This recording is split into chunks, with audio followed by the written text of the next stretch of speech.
Leis trabalhistas, direitos ou deveres? Eu sou Renzo Nutitelli e esse é o Renzo Procast.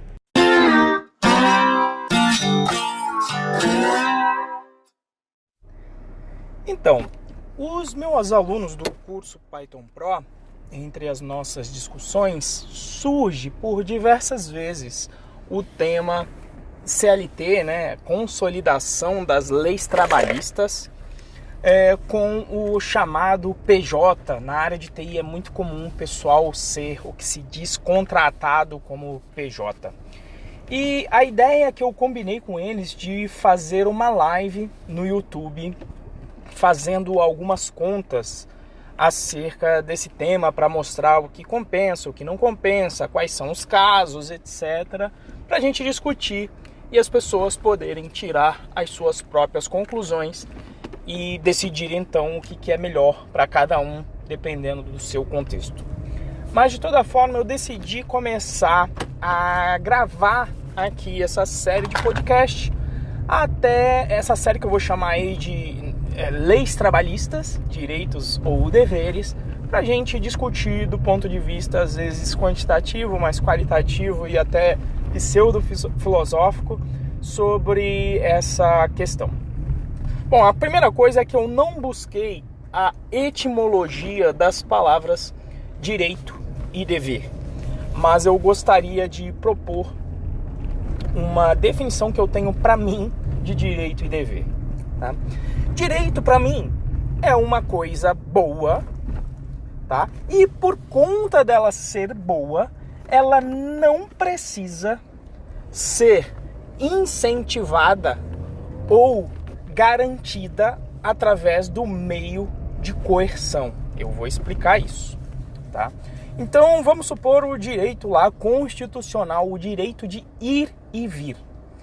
Não tem a necessidade do Estado exercer o seu poder de monopólio de violência e coerção para obrigar os outros a ter o direito de ir e vir. Não faz sentido isso. E é uma coisa boa, porque o direito de ir e vir é uma coisa que remete muito à liberdade. Você ter o direito de ir a um ponto ao outro. O que tem a necessidade, muitas vezes, de coerção por parte do Estado é a necessidade da coerção para garantir esse direito para você. Mas o exercer o direito em si não necessita ali de coerção do Estado. E falando em coerção, justamente isso para mim é a definição de dever.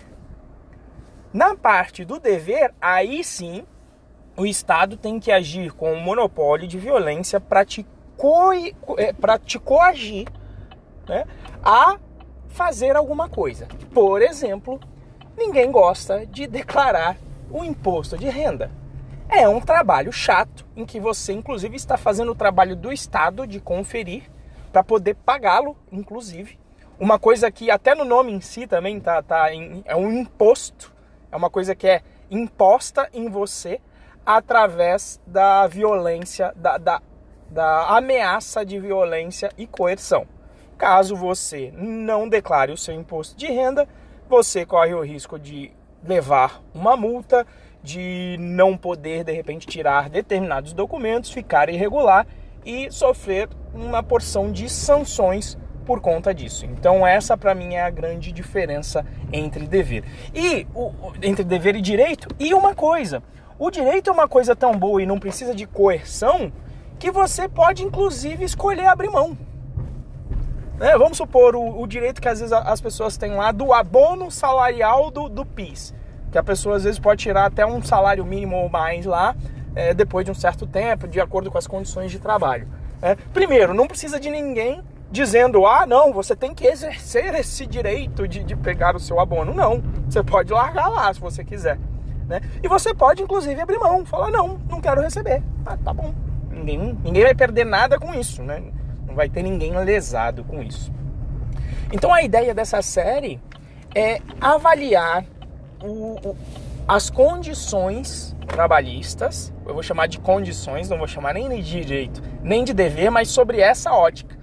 tentando avaliar se é direito ou dever e tentando colocar duas óticas, na realidade 3 óticas distintas. A primeira do empregador, de um cara que emprega outras pessoas. E um empregador, digamos, tanto do ponto de vista que ele contrate uma pessoa através do regime de CLT, né, a pessoa com a carteira registrada. Então tem essa segunda ótica que a gente vai ver, a ótica da pessoa com carteira registrada. E uma terceira ótica que é esse empregador, ou esse empregador, mas em vez dele empregar as pessoas, ele contrata outras empresas para exercer as tarefas necessárias. Ou seja, o que no mundo de TI é o chamado PJ, quando ele contrata na modalidade de pessoa jurídica. Inclusive isso era um problema antigamente, antes da última reforma trabalhista, porque você não podia terceirizar a atividade fim do seu negócio. Ou seja, se você tinha lá uma empresa de desenvolvimento de software, você não poderia terceirizar a parte de desenvolvimento de software, o que na prática tornava a questão de contratar PJ desenvolvedores bem à margem da lei, e o que trazia um risco muito grande para o empregador, porque se esse contratado via PJ colocasse na justiça, ele ia ganhar, possivelmente a ação era muito alta, a probabilidade dessa pessoa ganhar, e aí gerar um ônus imenso para o empregador, tá? Nessa primeira série, vamos então avaliar uma questão importante, que seriam os direitos, os ditos direitos, vamos chamar as condições, como eu falei, né? As condições de 13º salário e adicional de férias. Bom, primeiro de tudo, do ponto de vista do empregador. Um empregador, uma pessoa que tem uma empresa, quando ela vai fazer o planejamento financeiro e etc., esse planejamento nunca é feito de forma mensal. Essa é uma coisa, nunca é feito de forma mensal. O planejamento é feito pelo menos de maneira anual. Tá? Então todo o orçamento ele é dedicado assim. Ao contrário, né, de um CLT, que a gente está acostumado no Brasil, quanto você ganha? E você já fala o teu salário mensal. E isso é uma particularidade do ponto de vista de planejamento financeiro até do Brasil só. Porque na maioria dos outros, não vou dizer na maioria, tá? Mas pelo menos assim, ó, Estados Unidos eu sei, Holanda eu sei, Irlanda eu sei, tenho certeza que eu já fiz processos, mas eu não duvido que seja assim na Europa inteira. O seu salário é dito em termos anuais, nunca mensal.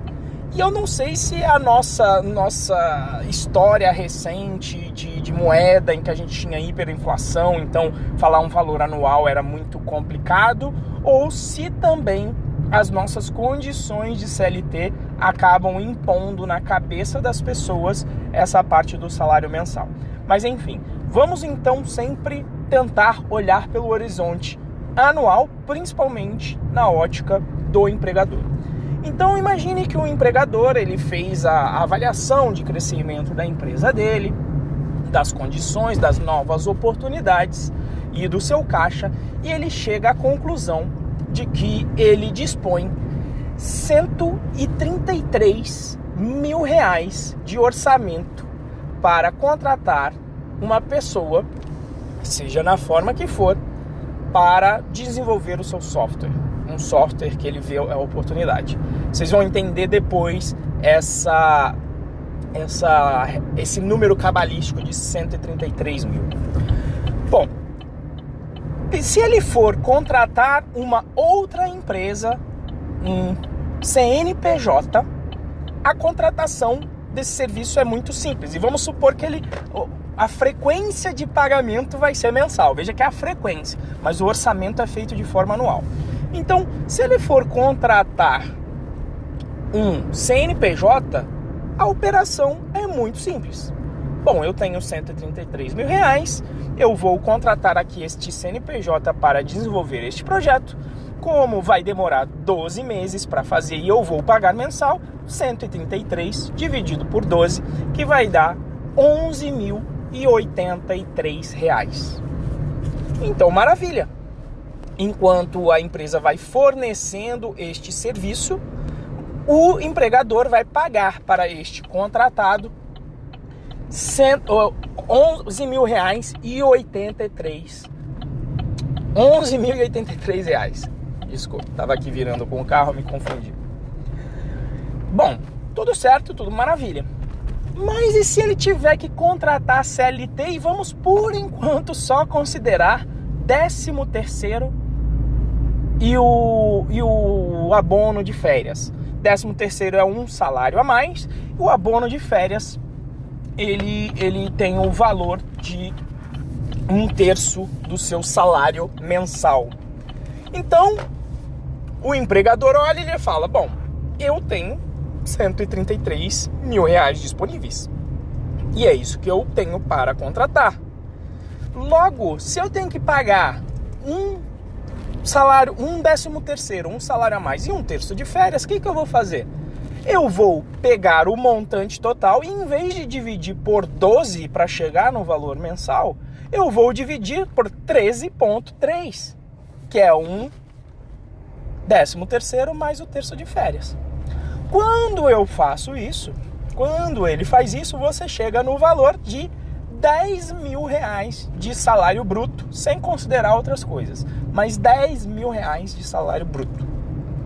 Ou seja, você já está deixando na mesa por mês, 11 não, se era 11,83 menos esses 10, você vai estar deixando na mesa R$1.000,83. E aí, olha só, pro lado do empresário é até bom, que ele olha assim e fala, olha que legal, eu tenho 133 e agora por mês vai sobrar na minha mão R$1.000,83, que eu posso, inclusive, sei lá, investir esse cara, colocar numa renda fixa, numa renda variável e ganhar rendimento em cima disso. Isso, ele vai ter, se ele te contratar, obviamente, digamos em janeiro, ele vai ter 11 meses até dezembro para te pagar o 13º.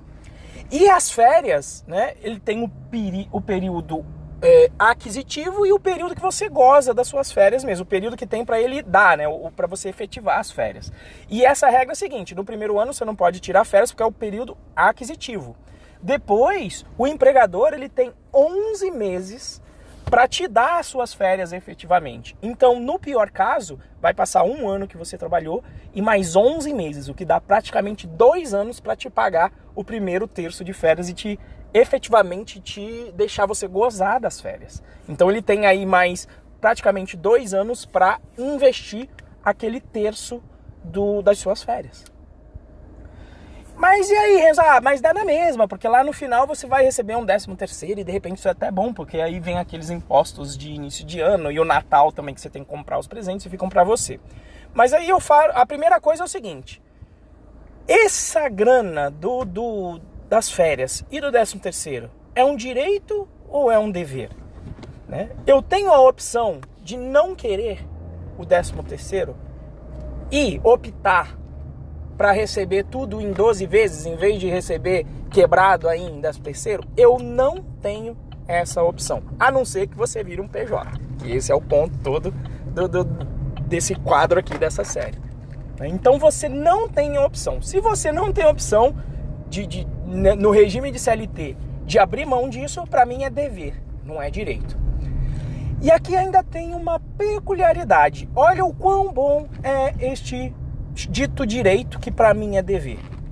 E por que eu chamo de dever? Porque ainda tem chance de você ser lesado.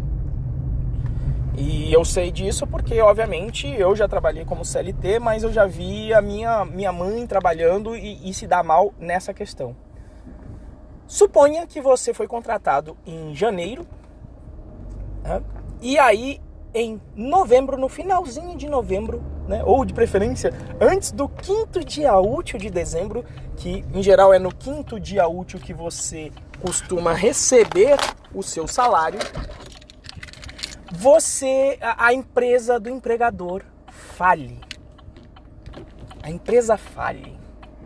E daí? Como é que fica o seu direito do 13º e do seu terço de férias?